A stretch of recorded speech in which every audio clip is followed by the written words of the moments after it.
এই বানপানীৰ সুবিধা লৈ প্ৰায় দেশত 72 ইউটিউবাৰে ফাণ্ড ৰেইজ কৰিছিলে 72 ইউটিউবাৰ হেজ ৰেইজ ফাণ্ড গতিকে আমি তাতো নজৰ ৰাখিছোঁ যেনেকৈ সমৰ গগৈৰ দৰে সকলোৱে খুব ভাল কৰি খৰচ কৰিছে কিন্তু ৰাজ্যৰ বাহিৰৰ কিছুমান ইউটিউবাৰেও ফাণ্ড কালেকশ্যন কৰিছিলে গতিকে সেই ফাণ্ডবিলাক শিৱসাগৰ চৰাইদেউত আহি পাইছেনে নাই সেই পাৰ্টটো আমি চাম যিসকলে খৰচ কৰিছে ভাল কৰি তেওঁলোকক আমি খুব ধুনীয়া অসম চৰকাৰে অভিনন্দন জনাই তেওঁলোকক পত্ৰও লিখিব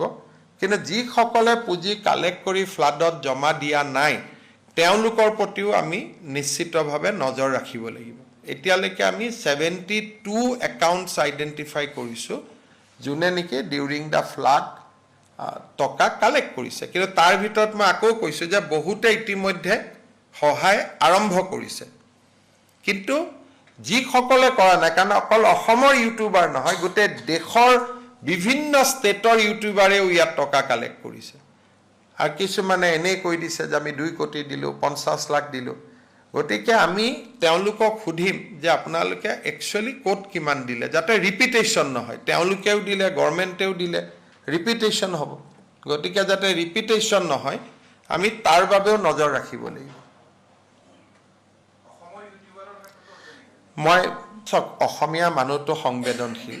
অসমীয়া মানুহে এইটো কাম কেতিয়াও নকৰে আৰু ডেফিনেটলি অসমীয়া মানুহে যদি কালেক্ট কৰিছে দিবই কিন্তু এবাৰ চাই পেলাই তেওঁলোকক সন্মানিত কৰাটো কোনো বাধা নাই যিসকলে ভাল কাম কৰিছে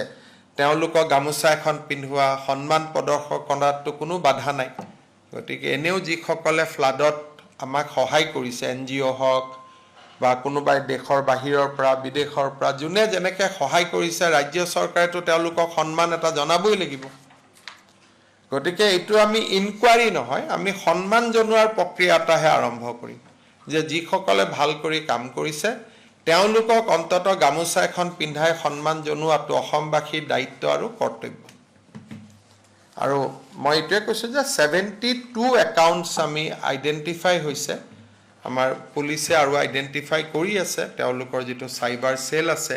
আৰু আইডেণ্টিফাই কৰাৰ ভিতৰত মই কিছুমানক দেখিছোঁ কিছুমানে কাম কৰিও আছে তোলা মানে যে বেয়া সেইটো ক'ব নোৱাৰি কিন্তু যিকেইজনে সঁচাই সহায় কৰিছে তেওঁলোকক সন্মান জনোৱাটোতো আমাৰ দায়িত্ব আৰু কৰ্তব্য